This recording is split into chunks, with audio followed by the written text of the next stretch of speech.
Estuvo su segunda esposa, o está su segunda esposa.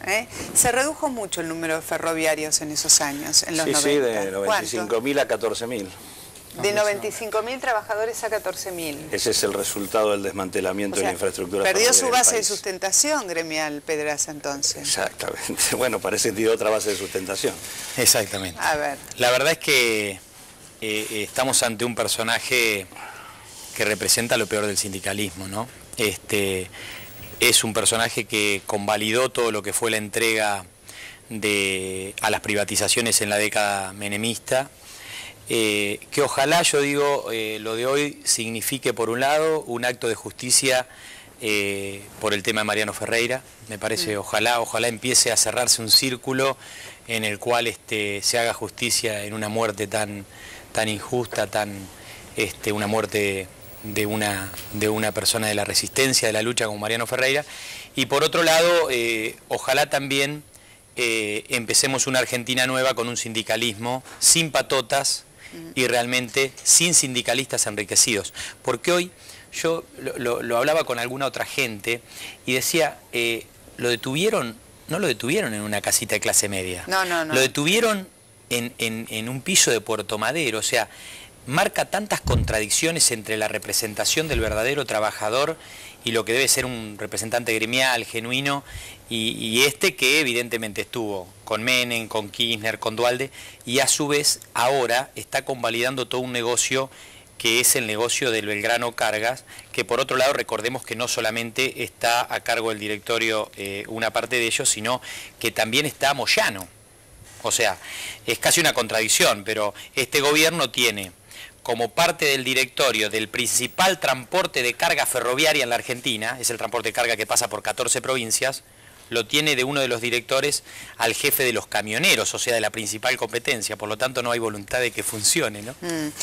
Bueno, ¿cómo vivieron el hecho de que algunos trabajadores o grupos de trabajadores ferroviarios pretendieran ser como una fuerza de apoyo en este momento a Pedraza, como ocurrió en otra escena con Venegas el otro día? Resultó muy simpático el hecho de que a las 17 horas se terminó la concentración.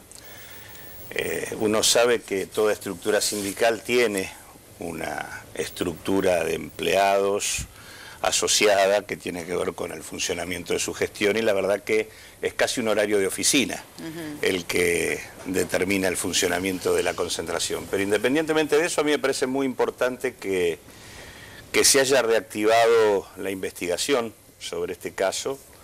La muerte, el asesinato, mejor dicho, de Mariano Ferreira dejaba a la luz una trama donde se combinaba la complicidad de una parte de la estructura sindical, la complicidad policial con el hecho y la complicidad empresarial, porque también es cierto que estamos hablando de una empresa que es la UGOFE, donde además de funcionar el Estado, funcionan los otros 3 concesionarios que tienen el transporte metropolitano en este momento.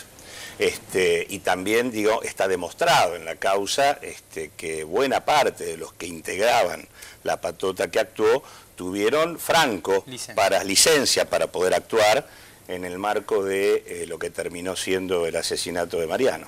Así que me parece importante, sobre todo porque esta muerte había quedado eclipsada luego por la muerte de Kirchner. Así bueno, que se habló mucho en esos días que el importante. disparador del gran disgusto final de Néstor Kirchner, más allá de todos sus avatares de salud y situaciones de estrés, tenía que ver con no haber podido metabolizar este episodio tan espantoso que ocurrió, creo que exactamente una semana antes de la muerte de Kirchner. Sí, exacto, porque eso fue el 20 y la muerte de Kirchner fue el 27, y seguramente tiene que ver con que uno de los involucrados en todo esto estaba presente en el acto de River, muy cerca del lugar donde hizo uso de la palabra la presidenta de la Nación, así que efectivamente, y en esto me parece importante decir que esto no es todo el sindicalismo, esto es una parte que está siendo sostenida por parte del aparato del Estado, impidiendo la libertad y la democracia sindical.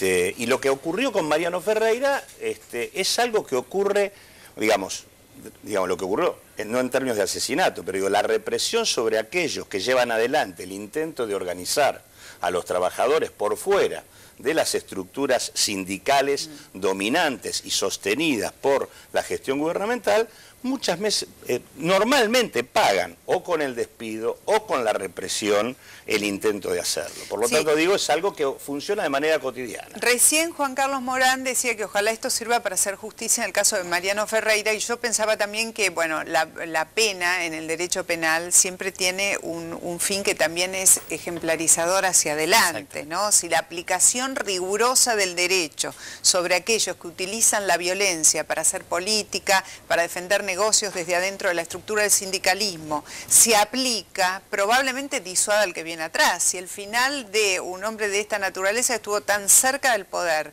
tan entrañablemente unido al poder, es terminar en una cárcel por haber administrado la violencia para defender lo que fuere, bueno, será un ejemplo para adelante, uno entiende, ¿no? Y aparte actúa como mecanismo de compensación, porque la barbaridad a la que estábamos asistiendo es que estábamos en riesgo de tener presos a 2 maquinistas mientras Jaime anda libre. Pero después, en función del accidente, Claudio es ferroviario que tuvimos delegado, ¿no?, del Mitre, y estaba pensando que en la última semana los trenes fueron como una metáfora de la tragedia y de muchas cosas en la Argentina. El accidente de trenes, la detención de los maquinistas, después hasta el episodio ese que hubo con los chicos caídos bajo el tren, que indirectamente también se vincula con la inseguridad en la vía, y una serie de episodios. Y después hoy veíamos que sectores de los trabajadores ferroviarios salen a defender a Pedraza, probablemente sean minoritarios, no sé, pero ¿cómo lo...? Antes que nada una aclaración, yo soy dirigente de la lista violeta, que es oposición a José Pedraza en la Unión Ferroviaria. Yo creo que hay que partir de un concepto que creo que es inequívoco, que es el problema de que Pedraza mandó a matar junto al gallego Fernández a Mariano Ferreira para defender sus negocios, y que esos negocios se lo habilitó el Estado. Y el gobierno de turno, como se lo habilitó Menem en su momento, después que fueron las empresas tercerizadas. Porque acá hay un presupuesto del Estado que destina a cada trabajador un salario, porque a nosotros el trabajo, trabajando para empresas supuestamente privadas, nos los paga el Estado, el 90% del salario, y que atrás de ese trabajador de convenio existe casi la misma proporción de trabajadores que trabajan por la mitad del sueldo que trabajamos nosotros y hacen la misma tarea. Y los directores de esas empresas tercerizadas son los directivos de la Unión Ferroviaria. Entonces el asesinato empieza ahí, el asesinato de Mariano Ferreira. La gerencia de recursos humanos de la UGOFE del Ferrocarril Roca la tiene José Pedraza, con una de sus mujeres a la cabeza. Es el que maneja el ingreso y egreso de todo el personal en la Unión Ferroviaria. Por eso había compañeros hoy, yo creo que alrededor de la cantidad que somos, una minoría, por ejemplo, de mi ferrocarril no debo haber visto más de 20 o 30, y después vi muchos chicos con bombo que le habrán pagado, pero tiene que ver con eso, pero también uno tiene que denunciar otras cosas, ¿no?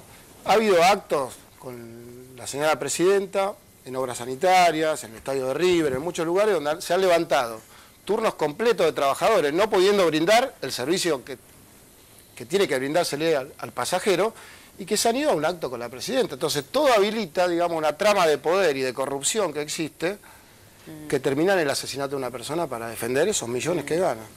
Eso por un lado. Y por otro lado, no es casual que pase esto, lo que está pasando. Lo de San Miguel el otro día, cuando una locomotora se incrustó 4 metros dentro de un furgón. Sí, estaba detenido. Y todos los peritos dicen que hablan del pedal del hombre muerto, que es un sistema que se activa solo si se desmaya el conductor, pero de los 4 frenos que tiene la locomotora solo funcionaban 2, y casualmente los 2, que son los que frenan los vagones, no funcionaban.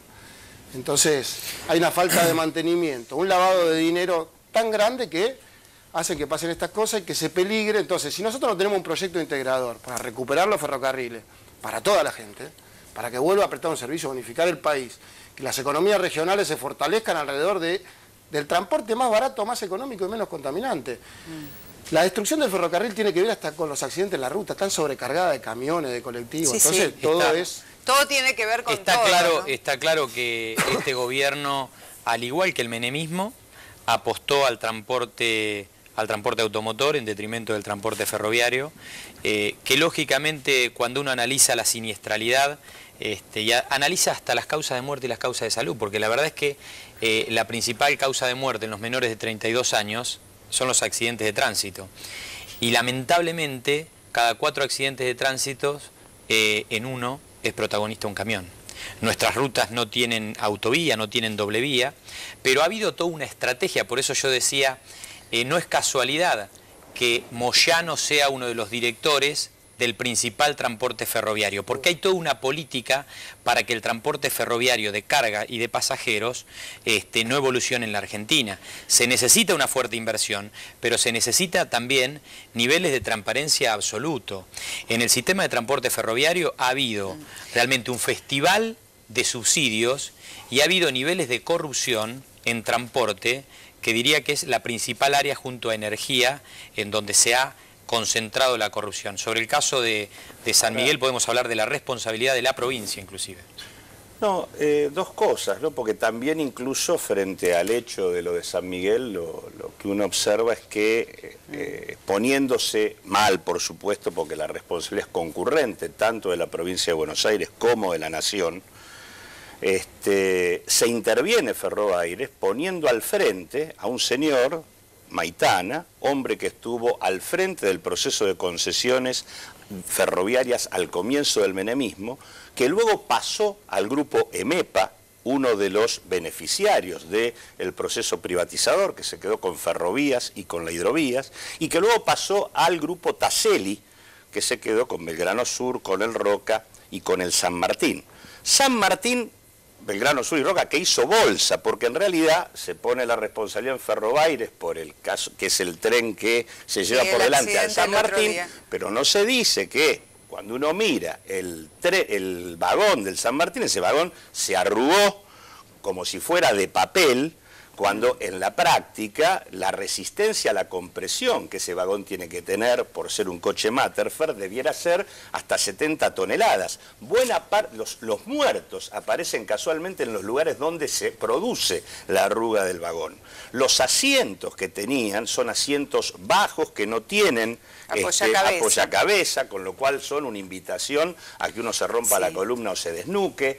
Digo, la verdad es que, no caben dudas, y además este festival de subsidios son 5.200 sí, digamos que la corrupción se paga en costos de vida. Sí, el terreno se paga con muertes, es un sistema político que tiene desprecio por la vida de la gente. Por eso uno puede transformar un servicio público en un ámbito de negocio individual, pero son 5.200 millones de pesos anuales que se lleva el ferrocarril para que lo administren los de camiones y los de colectivos. Yo quiero decir, antes de ir redondeando, que hemos llamado a gente de la Unión, hemos tratado de traer gente de la Unión Ferroviaria que expresaba el sector de Pedraza y que a lo largo del día no tuvimos posibilidades de traerlos hasta aquí, que también hemos llamado a otros actores que podían tener otra mirada en relación a esto, pero la verdad siempre habilitamos la mesa a todas las voces, para el que piense que por ahí puede tener una mirada ya sesgada al programa.